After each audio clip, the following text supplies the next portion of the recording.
the best tasting radio show in all of South Louisiana. It's the Lafayette Food Junkie Show on News Talk 96.5 KPEL.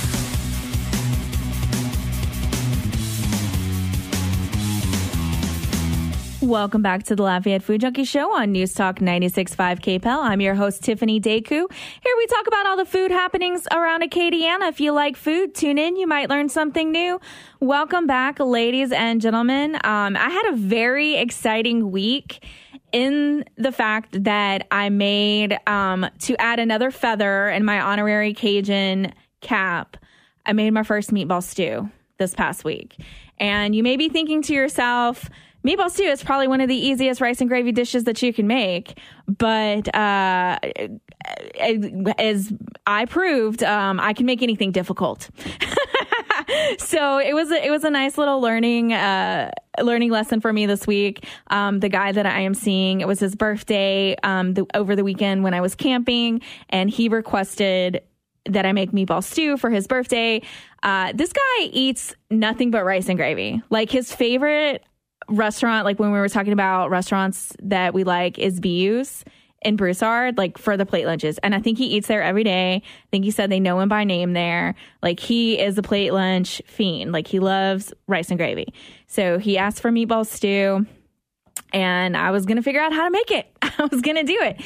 So I asked one of my coworkers. She gave me this really easy recipe, and I was like, oh, that sounds really, really easy. And then when I'm making it, it felt like everything was going wrong. Like, my meat wasn't holding together correctly. Everything tasted like water because I failed to remember that, yes, you do need to do onions, peppers, and garlic, but you also need to use salt and pepper and maybe some Tony Chachere's seasoning as well. So joining me tonight as guest co-host is Reynold Landry. He is the executive chef of Elite Healthcare Solutions. So one of the controversial things when talking about rice and gravy is to make your own roux or to buy your roux. And if you're a chef, I would assume that you make your own roux, but you kind of told me differently before the start of the show. The store-bought is good, and I use it quite often. The reason being, I do not want to stink up my own house and have the roux into smelling up my furniture, my carpets, all this stuff. So that's the reason why I don't. But I would rather make my own roux, but for that reason, I don't. Well, I was on time restraints, because it's a process to make like one of my friends store-bought is just as good, right? And one of my friends was telling me that whenever he makes roux from scratch, he always makes 3 because the first 2 he burns. And speaking of smelling up your house, like his house must smell wonderful on roux day. But about Carrie's roux, which is a great brand, and it's like a darker roux, and it was great. Now, part of the problem that I was having is that I didn't know how much roux to use, because obviously the size of your pot is gonna make a difference. And the girl who was telling me how to do it, because that's what I was telling her, I was like, I'm worried, like I don't want to put too much roux or too less roux. She's like, 2 heaping spoonfuls. Well, that's what I started with, and by the time we finished, I think I used half the jar is how much I needed for my pot.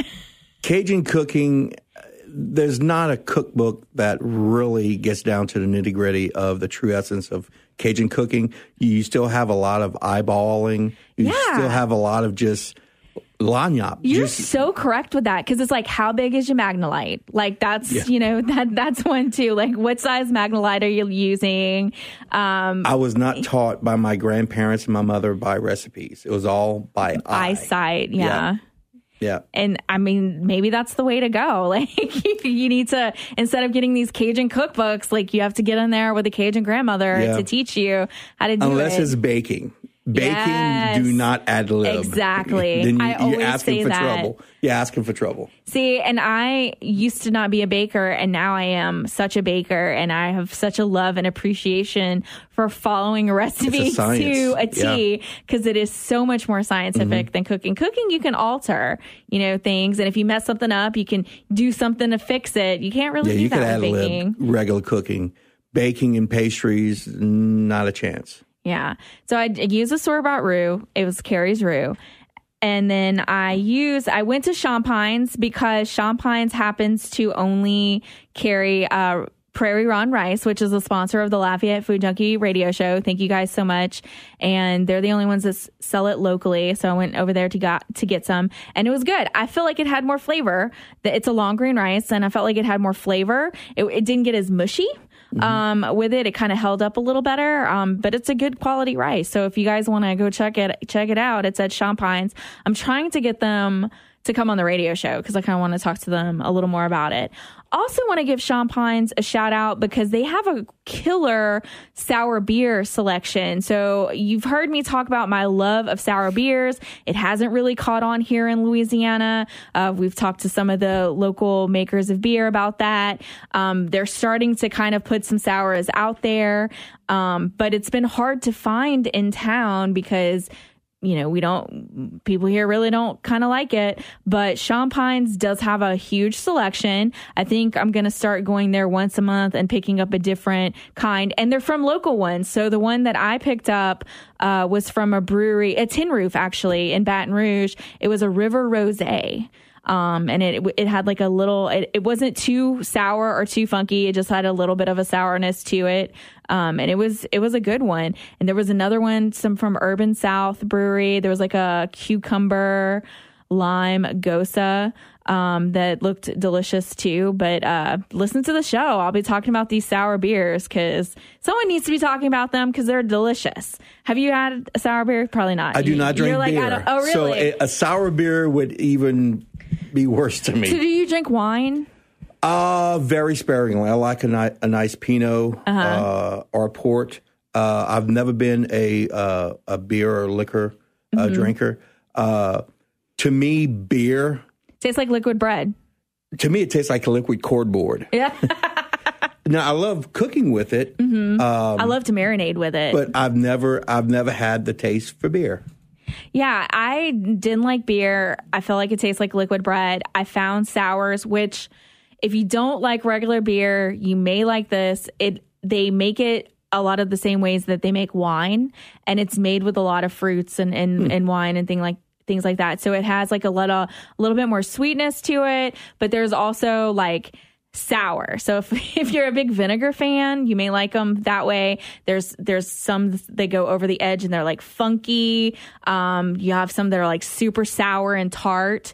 So they kind of go all over the gambit for that way, but it's different. So it may be worth trying for you to check out and see. And some of the places here, actually Parrish has been this past few weeks releasing their sours that they've been doing, and then Bayou Teche has put out a sour. They've been doing like a line of sours, so it's getting here. It's just people in Louisiana just really don't like it. I know artisan beers are a big thing throughout the nation now. I mean, you have beer competitions, worldwide beer competitions, and it's not just the big beer makers anymore. It's all the homegrown breweries. Yeah, it's microbreweries. Right, exactly. It's. I feel like it's so cool how much beer has artisanal beers has taken off here. Like I remember there was none, and then there was everywhere. I feel like there's one popping up every few months, and I think it's really cool that we have all these beer breweries that are opening up here. It's pretty cool. Maybe we can get some distilleries in Louisiana. I don't think we have the right climate. For it. We have somebody making rum. They have rum here that works good. There's there's a distillery in Highway I-10 going towards Lake Charles. Yes, they have one. There's a rum distillery here. Oh, really? That's really. I think it's Rank Wildcat is here in Lafayette, and then in New Orleans, actually the Prairie Ron Rice. That distillery in New Orleans, I do not know the name of it, is using their rice to distill moonshine. So they're doing that. I think they're doing gin. I think there's some around the New Orleans area that are doing vodka. So we do have some, but it's just beer has like really taken off. All right, we're going to take our first break. And when we come back, we have more with Executive Chef Landry. So come back to us. It is the Lafayette Food Junkie Show on News Talk 96.5 KPEL. From boudin to the best burgers Acadiana has to offer, it's the Lafayette Food Junkie Show on News Talk 96.5 KPEL. Welcome back to the Lafayette Food Junkie Show on News Talk 96.5 KPEL. I'm your host, Tiffany Deku, and we are talking with Mr. Reynold Landry, the executive chef of Elite Healthcare Solutions. He is tonight's guest co-host. Want to give a quick shout out to my grandfather and tell him happy birthday. His birthday was this past Wednesday. He is 80 years old, and he is listening to the radio show now. So happy birthday, Papa. I didn't, they had like a big surprise birthday party for him the weekend that I went camping, and I didn't get to go. But I called him Wednesday and he told me all about it, and he was so excited. And he's also the man that has the greenest thumbs of anyone I know. He can literally, my dad always says this, literally grow a garden anywhere because he has seen him do it. Well, good. He could come to my house. Yeah. Because I don't have that. Oh, he's been giving me tips, and I'm getting better. Like this past year was the best that I've done with my little apartment patio garden. But he like grows corn and just everything. Like he can grow anything, and it's a talent. My father-in-law's like that. Yeah. My grandmother is good about keeping like house plants and stuff like that alive. Like she's good in that department, but he's like, that man can grow a garden. Okay, so you are the executive chef of Elite Healthcare Solutions. What exactly is that? Well, we're a new management group. We're out of Baton Rouge, Louisiana. I used to formerly be with Elder Outreach. I still have manage all of their facilities, but I was the corporate chef on that end, and we're a nonprofit organization. So what I did was, they hired me to go in and overhaul the whole dietary department, and for increasing resident satisfaction, we want to bring up the skill set of the cooks, the quality of the food, the presentation of the food, and the overall atmosphere and restaurant style dining atmosphere at each meal. Because these residents, they've had a long life. That's their home. And they look forward to three things a day. This is why I tell everyone. Three things they look forward to every day: breakfast, lunch, and supper. That's their thing. And if those are things that I look forward to in life. But the thing is, why can't we make it an event for them? Right. Why can't we make it something special rather than an ordinary, mundane activity? Let's spruce it up. We do. In most of our facilities, we do hors d'oeuvres for lunch, to where since they're sitting there already waiting for their meal, we do a little hors d'oeuvre, a little appetizer for them, either a cup of soup or salad or some kind of a spring roll or something, just so they can sit there and converse with their friends and have a little something to drink and a little bit to eat until their main meal comes out. And so the way that I met you was you were doing a cooking segment on KADN when I was doing the morning show. And you think like an assisted living nursing home, it's kind of like blah, depressing food. And this was not the case. And this is not what you brought and cooked on the show that day. And after that, I was like, I have to have him on. I'd like to have our dietary cooks to be as good or better than most restaurants around this area. And we do have really good cooks. These people are not, we shouldn't be just giving them ordinary, just bland food. I mean, no, they still have taste buds. They still have sensory organs. They still have eyesight. So why don't you give them something that will activate their senses, and food is a big part of it. Food will also be nostalgic. They're going to start thinking about something they had as a kid. That's the best food experience. Or they used to cook. Yeah. Smells will activate this. So why not use that as a weapon in your arsenal of giving these residents what they want? What I did was, over the course of the year, we have 11 facilities. We have 2 near Memphis, 2 near Little Rock. We have 5 here in Lafayette and 2 assisted living. So what I did was I made a menu, a 3-course menu of little hors d'oeuvres for each facility. They were all separate, custom made for each facility. And these were high end, something you would see in LA, really high end. So I had Philippe Simon at Philippe's Wine Cellar also pair the wines with them. And then I would do a little cooking demo, and then they would get tasting samples. And just to see their faces to where they lit up and like, they couldn't imagine that they would be eating something like this. I did one thing called spaghetti and meatballs, and it was a miniature. That's what you cooked on the show. Yes. Yeah. And it was a garlic toasted baguette with a spinach and a cream cheese filled meatball with a little bit of marinara on top, a little bit of snow Parmesan cheese, and then skewered with a bamboo skewer with spaghetti wrapped around it, and you have spaghetti and meatballs. And they'd laugh about it, and man, I've never seen this before, but they loved eating it too. They'd like breaking it apart. And I did a twist of all kind of things for them. I was even told, even with the patients that have restrictive dietary needs, that you guys will not just make it boring for them either. Like, you still present it in a beautiful way. Ever since I was in the hospital business for 8 years, and I always found that the puree diets were just very, I always thought there had to be a better way. Right. And it wasn't until one day I was thinking in the nursing home, Reynold, you're a chef. You should be able to figure this out. So I started thinking, I'm like, okay, what if I did this? So I took a sushi plate, a rectangle sushi plate, and to do purees, it should be a cross between a mashed potato texture and a pudding texture. But I put, using an ice cream scoop, I put the 4 different colors of foods, whether it's mashed potato, roast beef, carrots, whatever. It's like a little balls. And then I squirted a sauce on top, a little bit of parsley. And overnight, they went from eating 25 to 50% to eating 75 to 100%. Wow, just that because change. The perception changed. Okay, you have to still tell them what the food is, because over time, all they're going to see is little blobs of food. So, but it's been a huge success.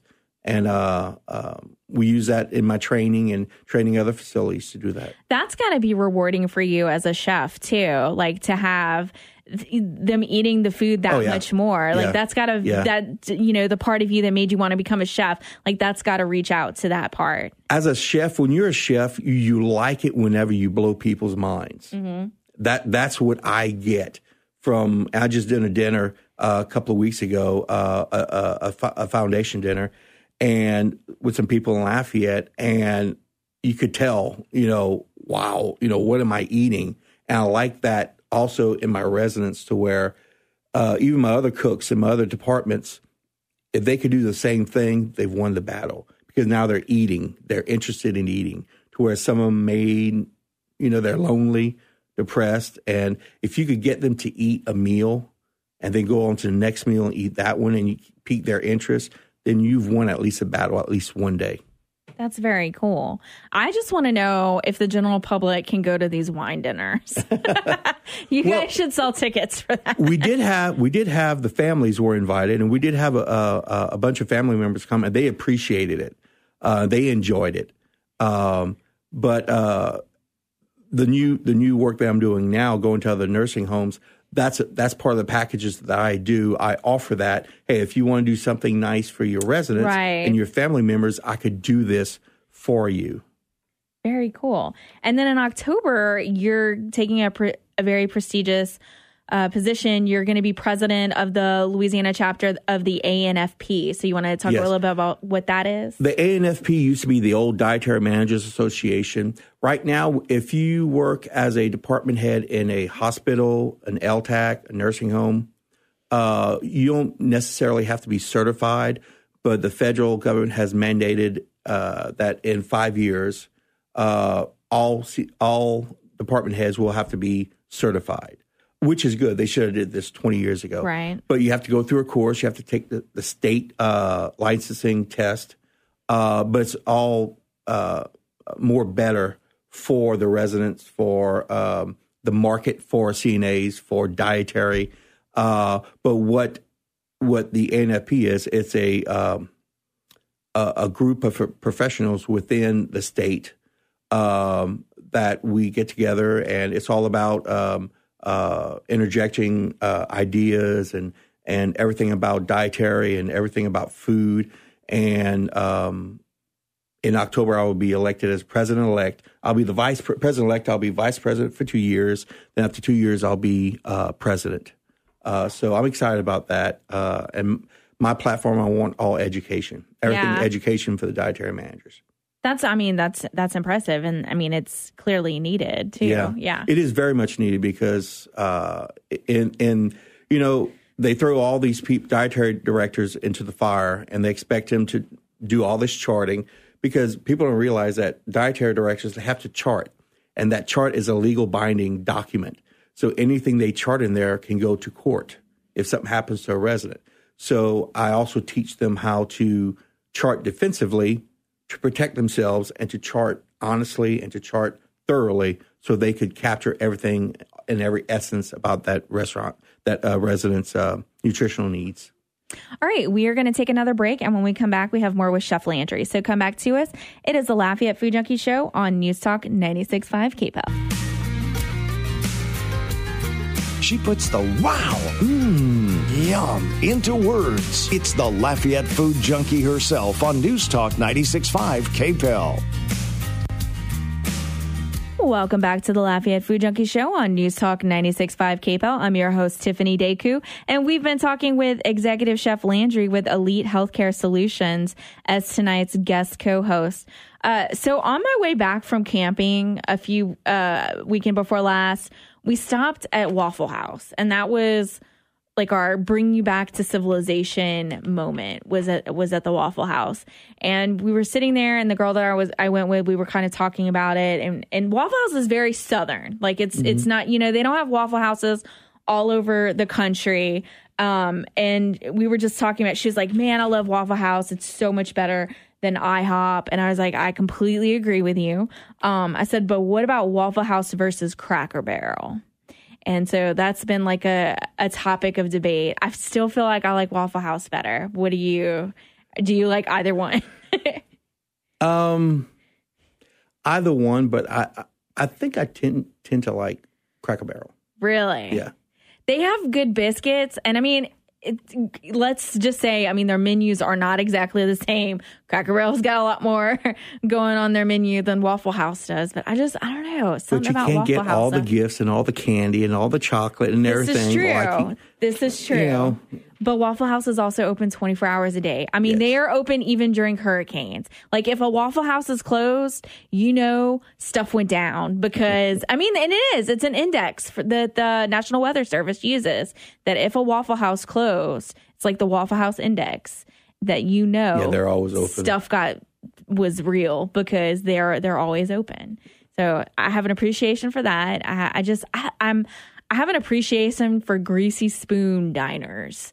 And we don't have a lot around here. We have a few, and the few that we do have are very like popular. They're different. They're definitely busy at different times. Like Mel's Diner, is one of those. There's this place on the way, and I keep saying that I want to go. It's on the way to Baton Rouge. Like if you take 190 towards Crotch Springs, it's called like Penny's Diner.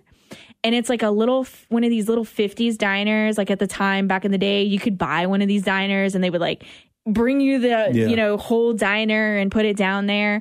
So it's one of those kind of style diners. I've never been in one before, and it looks so cool. When me and my wife travel, we like to look for a little mom and pop. Yes. We found some. We even like on the show Diners, Drive-Ins, and Dives. Yes. We love going to visit some of those places because they're unique. But every once in a while, we get some really good ones, especially in Memphis when we travel to Memphis a lot. But it's always nice to look for those mom and pops because they really do it right. That's part of the reason why I like to get off the interstate to drive. Like I like to take old highways to get places. It takes longer, but you also get to see so much more. You and my wife stuff. would get along. Yeah. Very much.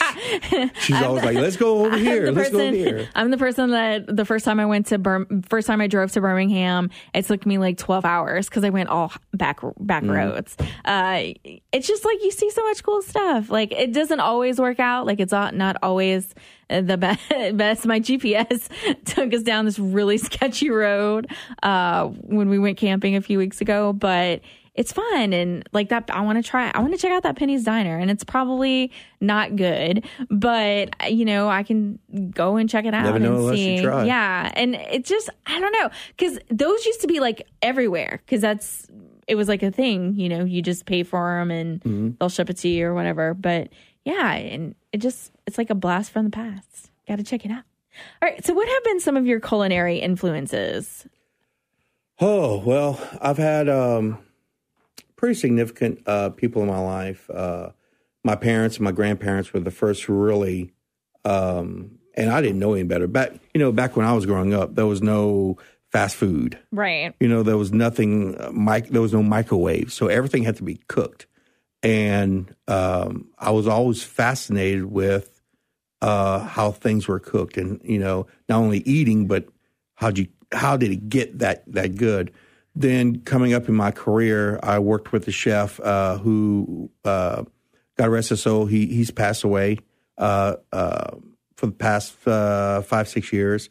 James Graham was the executive chef at Prejean's. Okay, yeah. And he was the first big restaurant I worked for, and I was the executive pastry chef for him. But he taught me a lot on sauces, on just cook food that tastes complex but are made simply. And that's always stuck with me. You never want to make food that takes you 10 hours to make and it's one note. You want to have different layers of flavors within it, but you don't want it to be so complicated that the food is lost in the process. And I feel like today the trend is make it as complicated as possible. And there's like so much going on a plate. It's overwhelming. And you have the camp that's like simple, and then you have the camp of chefs that it's like, let's make it as complicated as possible. There's a place for both. Mm-hmm. I'm more towards the simplicity. Good food is good food. Right. I mean, you have all this molecular cooking. Yeah. You have sous vide. You have all these techniques. Let's get to the basics. Give me a pot. Give me some fire. I don't care what the fire it is. It could be a barbecue pit. It could be electric. I don't care what it is. It's a source of heat. Well, let me do some cooking. Whenever I'm traveling on the road and I'm away from my wife for a while, the first thing I want to do when I get home is start cooking. Because it's in your blood.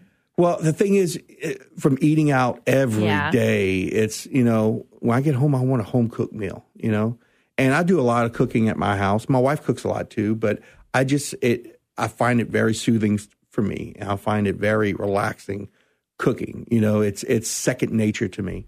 So, but, food has its own rhythm. Food has its own life. I mean, and once you get into that sweet spot of what food's intended for, whenever you eat food that's so good that you just forget everything and you're just drowning yourself in, damn, this is good. Right.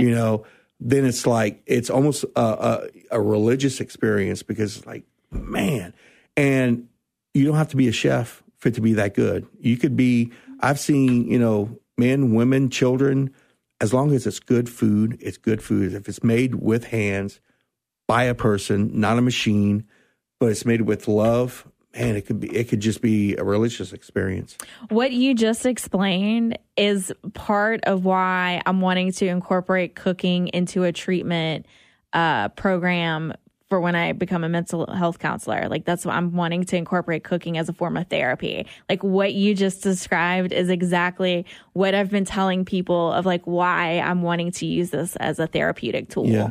Well, it's funny because I went to a food show a couple of weeks ago. I met a couple of ladies who worked with a psych unit. Mm-hmm. And I said, you could use this food as color therapy, either for your senses, smell, and also color, because they do have color therapy. Mm-hmm. And depending on what color, you can use food dyes, but depending on what kind of food color scheme you have on your plate, they could either be aggressive or non-aggressive, or they'll eat or they won't eat. So it's, food is such a lively organism by how we live, and we can't get away from it. No, it's very... People don't think how lively and how part of our lives it is. Right. Other than just subsistence. Exactly. So you've won some awards over the years. You want to talk about a little bit about those awards? Yeah, in my younger days, I'm very competitive, and as chefs, they used to have a lot of culinary competitions around here. You had in Mississippi, you had the Mississippi Culinary in Biloxi. Shreveport had one, Lafayette had one, New Orleans had one, Lake Charles had one at one time, and we used to do the whole circuit.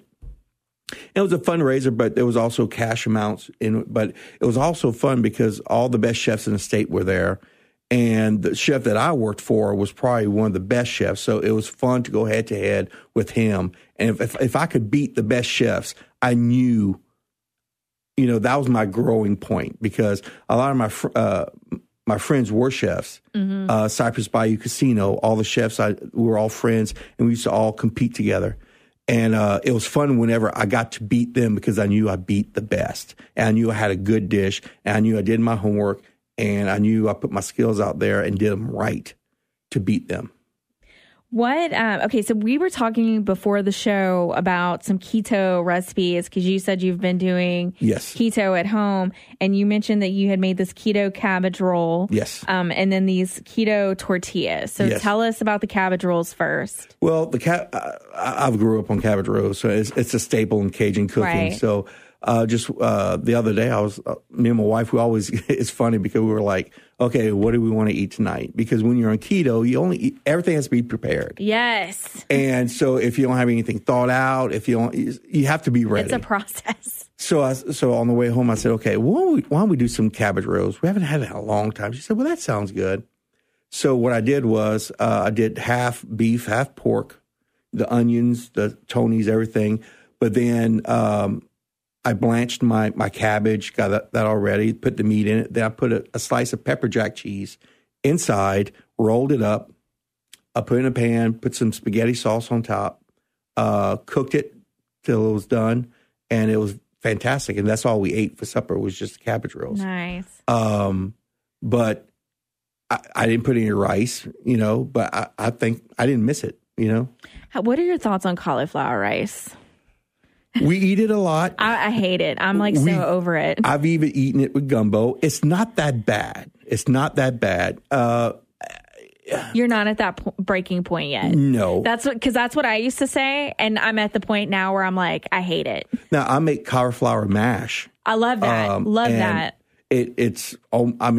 Unless you really know, it's when I went to California last year, I made it for my friends' kids, and we didn't tell them it did shrimp and grits. I put cauliflower mash instead of the grits, and they couldn't tell the difference.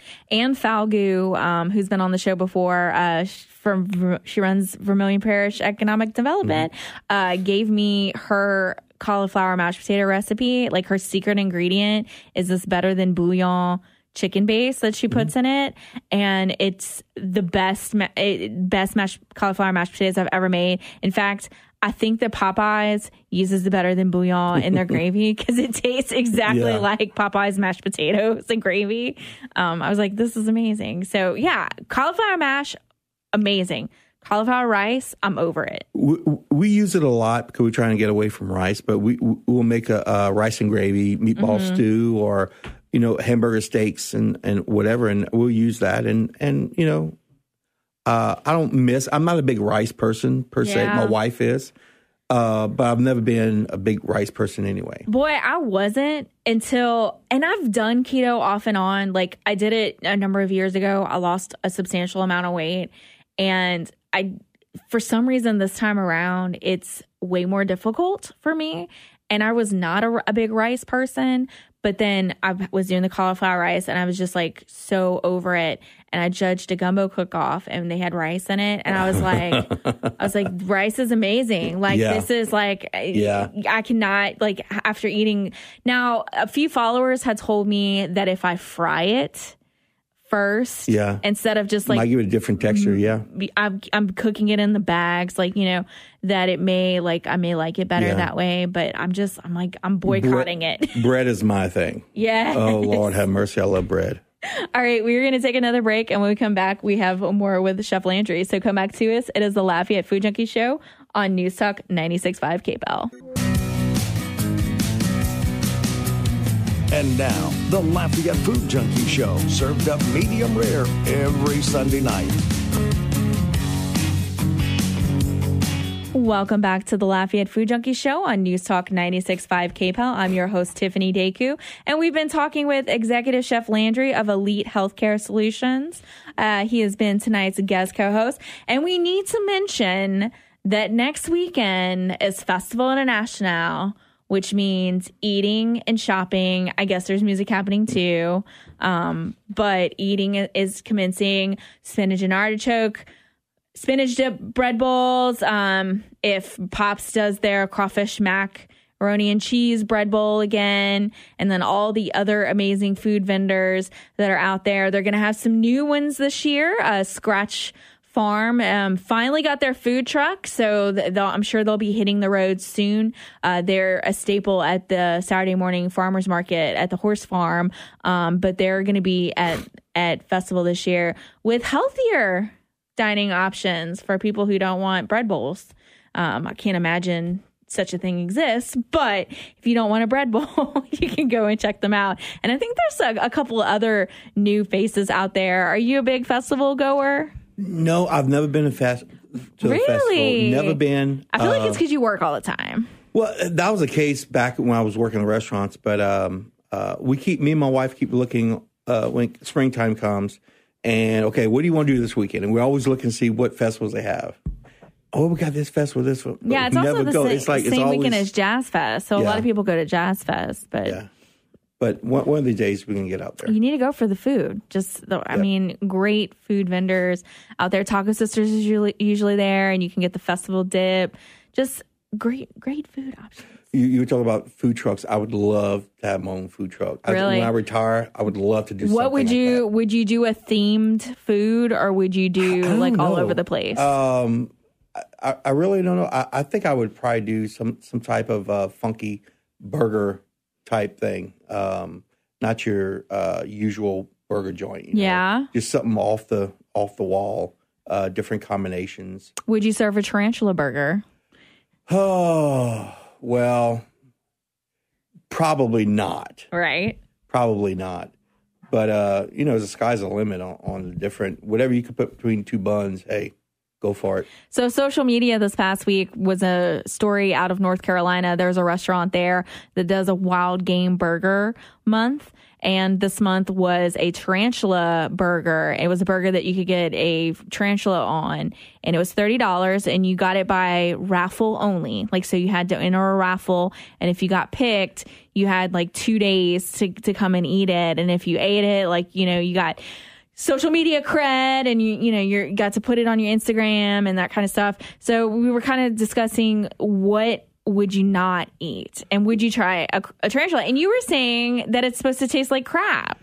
That's what I've heard. But when has tarantula been regulated to wild game? Right. I think it's still technically an insect. Arachnid. Hey, there was a push a while back for chefs to cook more with insects because it's a sustainable protein source.